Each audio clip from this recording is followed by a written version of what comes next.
इनके समान संसार में न कोई हुआ, न है और न कोई होने वाला है। हम सब भी पुण्यों की राशि हैं, जो जगत में जन्म लेकर जनकपुर के वासी हैं, जिन्होंने जानकी जी और श्री राम जी की छवि देखी है। हमारे समान पुण्यवान और कौन होगा। हम रामचंद्र जी का विवाह देखेंगे और भली भांत नेत्रों का लाभ पाएंगे। कोयल के समान बोलने वाली स्त्रियां आपस में कहने लगीं, हे सुनैनी, इस विवाह से बड़ा लाभ होगा। बहुत भाग्य से विधाता ने यह बात बनाई है। यह दोनों भाई हमारी आँखों के अतिथि होंगे। राजा जनक इसने के बस बारंबार सीता जी को बुलावेंगे। तब करोड़ों कामदेवों के समान सुंदर दोनों भाई लिवा ले जाने के लिए आया करेंगे। तब उनकी अनेक भांत से पहुनाई होगी। हे सखी, ऐसी ससुराल किसको प्यारी नहीं लगती। हम सब पुरवासी लोग तब रामचंद्र जी और लक्ष्मण जी को देखकर सुखी हुआ करेंगे। हे सखी, जैसी श्री राम लक्ष्मण जी की जोड़ी है, ऐसे ही दो कुमार राजा के साथ और हैं। वे भी सांवले और गोरे हैं और उनके भी अंग सुहावने हैं। यह वे सब कहते हैं जो उन्हें देख आए हैं।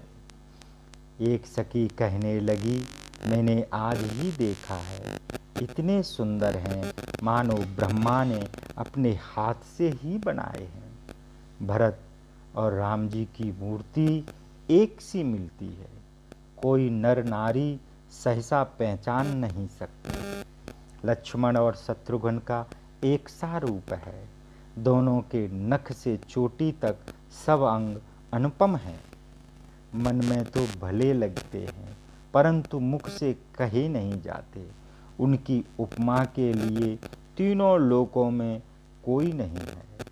तुलसीदास जी कहते हैं कि इनकी उपमा का कहीं कोई नहीं है, तो कवि और पंडित कैसे कह सकते हैं। बल, विनय, विद्या, शील और शोभा के ये समुद्र हैं। इनके समान यही हैं। जनकपुर की स्त्रियां आंचल पसार कर यह प्रार्थना करती हैं कि ये सुंदर चारों भाई इसी नगर में ब्याहे जाएं और हम सुंदर मंगल गावें। स्त्रियां आपस में नेत्रों में जल भरकर रोमांचित होकर कहती हैं कि हे सखी, हमारे सब मनोरथ शिव जी पूर्ण करेंगे, क्योंकि दोनों राजा पुण्य के समुद्र हैं। इस प्रकार सब मनोहर वाणी कहती हैं और आनंद से उमकर मन को प्रसन्न करती हैं। जो राजा सीता स्वयंवर में आए थे, उन्होंने भी चारों भाइयों को देखकर बहुत सुख पाया। श्री रामचंद्र जी ने निर्मल और महान यश को कहते हुए सब राजा लोग अपने घर गए। इस भांत नगरवासियों और सब बारातियों के कुछ दिन आनंद से बीत गए।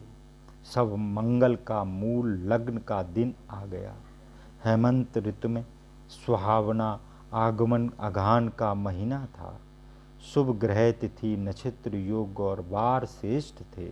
लग्न शोध कर ब्रह्मा जी ने उस पर विचार किया और नारद जी के हाथ वह लग्न पत्रिका भेज दी। जनक जी के ज्योतिषियों ने भी वह लग्न विचार रखी थी। जब सब लोगों ने यह बात सुनी तो कहने लगे कि ज्योतिषियों तो दूसरे विधाता ही हैं।